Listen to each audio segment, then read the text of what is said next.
Bem-vindo ao Contos da Meia-Noite. Aqui é a Fran. A partir de agora, o medo não pede licença. Apague as luzes, coloque os fones, feche os olhos e não olhe para trás. A história já começou.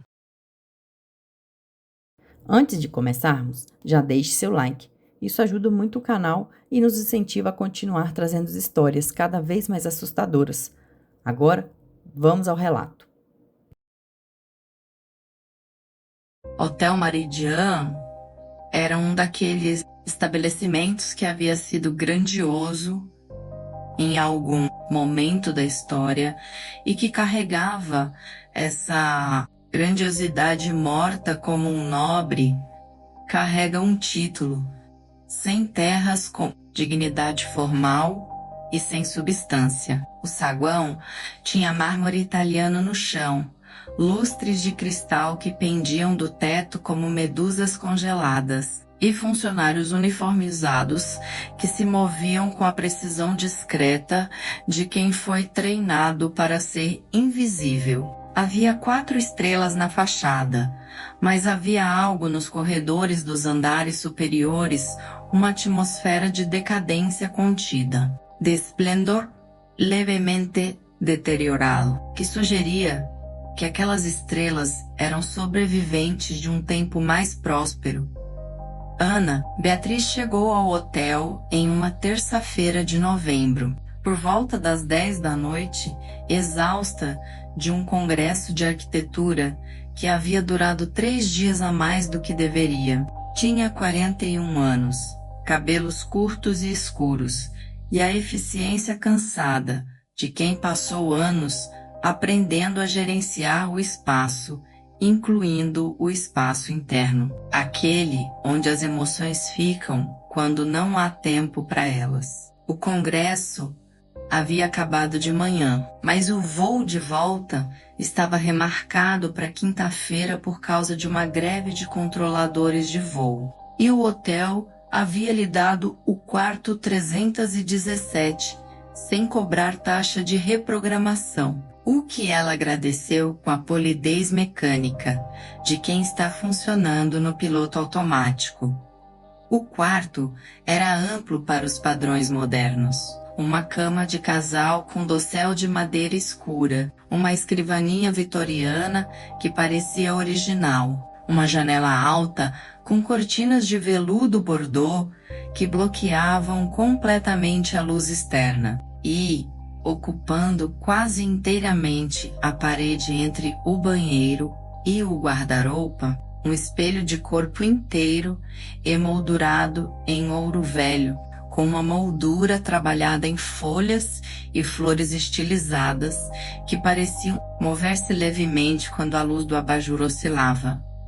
Ana Beatriz tomou banho, pediu um sanduíche pelo room service, comeu metade e foi dormir. O espelho ficou na parede, refletindo o quarto vazio e ela na cama, como espelhos sempre fazem. Às 2h23 da madrugada, ela acordou com a sensação de que alguém a observava. Não, era a primeira vez que tinha aquela sensação em quartos de hotel. Viajava muito por trabalho e havia desenvolvido aquela hipersensibilidade que os grandes viajantes desenvolvem, uma consciência aguçada de ambientes estranhos, um radar para a sutileza dos espaços desconhecidos. Ela ficou imóvel por alguns segundos, olhos fechados, avaliando nenhum som fora do ordinário. O ar-condicionado zumbia baixo e constante. A rua lá embaixo estava quieta. Abriu os olhos. O quarto estava exatamente como ela havia deixado, exceto pelo espelho. Não que algo houvesse mudado nele. Exatamente. Era mais uma questão de ângulo. Ela estava deitada de lado, e da posição em que se encontrava, conseguia ver o espelho na parede oposta. E no espelho, ela via o reflexo do quarto, a cama, a escrivaninha, a janela com as cortinas fechadas. o abajur apagado, mas a janela no reflexo estava com as cortinas abertas. Ana Beatriz levantou devagar, olhando para a janela real, cortinas fechadas, exatamente como ela havia deixado. Olhou para o espelho, as cortinas no reflexo estavam abertas, deixando entrar aquela luz de cidade que os hotéis do centro nunca conseguem bloquear completamente. E através da janela do reflexo, ela via o prédio do outro lado da rua iluminado, as janelas dos outros andares. Os carros lá embaixo. Ela estava olhando para uma visão do quarto com as cortinas abertas, mas as cortinas estavam fechadas. Ficou parada na beira da cama por um longo momento. Uma parte do cérebro procurava explicações racionais. Desorientação ao acordar, uma questão de ângulo de visão, algum reflexo externo que penetrava pela fresta da cortina e criava uma ilusão óptica na superfície do espelho. Ela era arquiteta, entendia de luz, de reflexo, de ângulo. Tentou construir uma explicação técnica satisfatória e não conseguiu. Levantou e foi até a janela. Afastou as cortinas. O prédio do outro lado estava lá. As janelas iluminadas. Os carros na rua. Fechou as cortinas novamente. Voltou até o ponto de onde havia visto o espelho. Olhou. As cortinas no reflexo continuavam abertas. Mas havia algo mais. Agora, algo que ela não havia notado antes, porque sua atenção estava concentrada nas cortinas. No reflexo do espelho, do outro lado da janela aberta do reflexo, havia uma figura parada na calçada. Uma figura que olhava para cima, para a janela do quarto, para ela. Ana Beatriz deu um passo para trás. A figura no reflexo não se moveu. Era alta, vestida de escuro, e sua postura tinha aquela qualidade específica de quem está aguardando, não impaciente, não inquieto, mas com a paciência absoluta de quem tem todo o tempo do mundo e sabe disso. Ela desviou os olhos do espelho e olhou para a janela real. Abriu as cortinas. A calçada do outro lado da rua estava vazia. Na manhã seguinte, no café da manhã, ela mencionou o episódio para a recepcionista de forma casual, o espelho do quarto 317. Havia algo estranho com ele. Uma questão de reflexo, talvez o ângulo da moldura. A recepcionista era uma moça jovem, de expressão normalmente aberta e comunicativa, mas ao ouvir aquilo, algo se fechou nela, não de modo abrupto, mas com aquela contenção cuidadosa de quem foi treinado a não dizer certas coisas. Já houve alguma reclamação sobre aquele espelho? Perguntou Ana Beatriz diretamente. Vou verificar para a senhora, disse a recepcionista, e foi embora sem voltar ao assunto. À tarde, Ana Beatriz foi à biblioteca municipal, que ficava a 3 quadras do hotel. Passou 2 horas nas coleções de jornais antigos digitalizados. O Hotel Meridion havia sido construído em 1923. Em 1947, um hóspede do quarto 317, um professor universitário chamado Oswaldo Ramos, havia morrido no quarto em circunstâncias nunca completamente esclarecidas.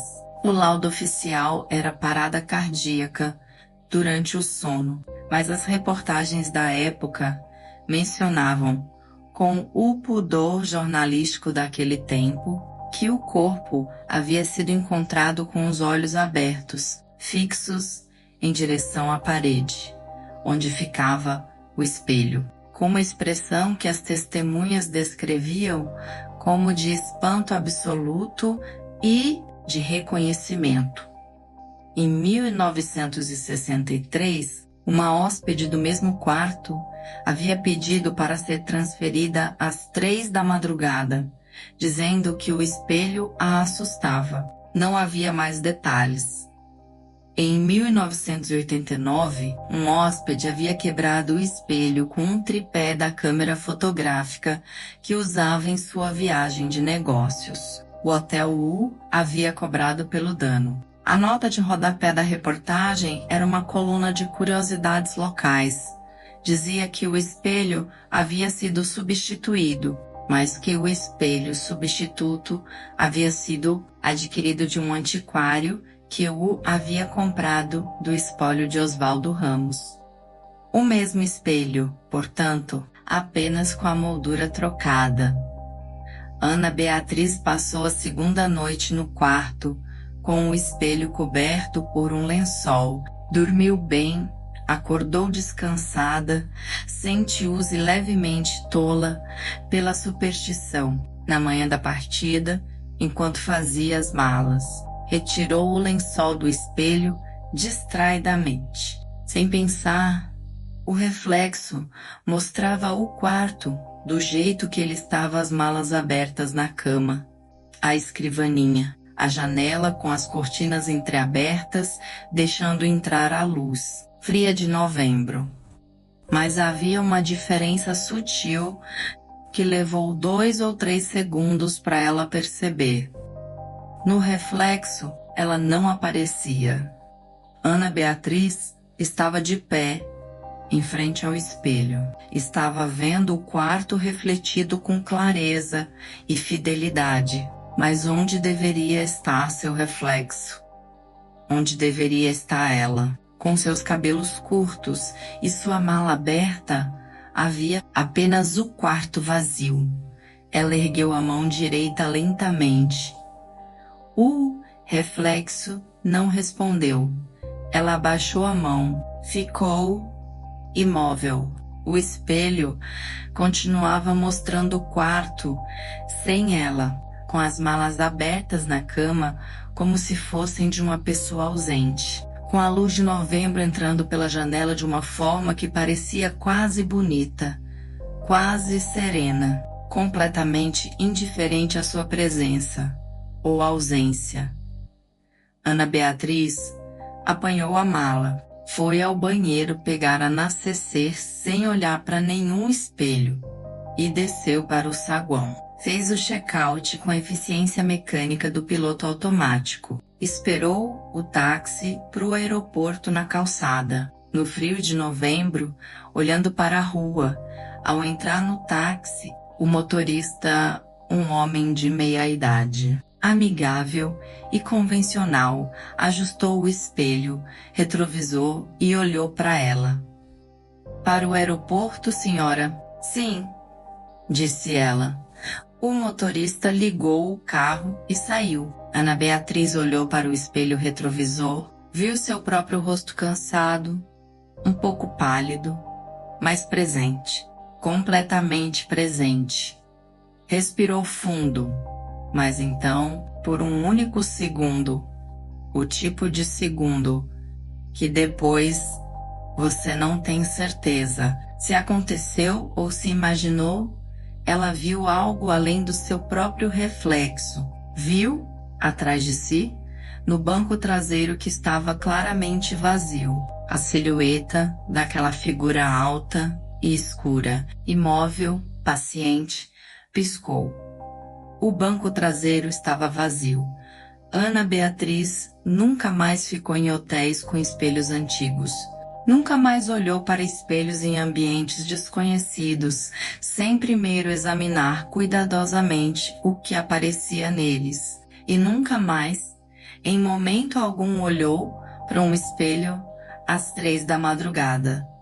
Não por superstição, mas porque algumas coisas, uma vez vistas, não precisam ser vistas 2 vezes para deixarem uma marca permanente.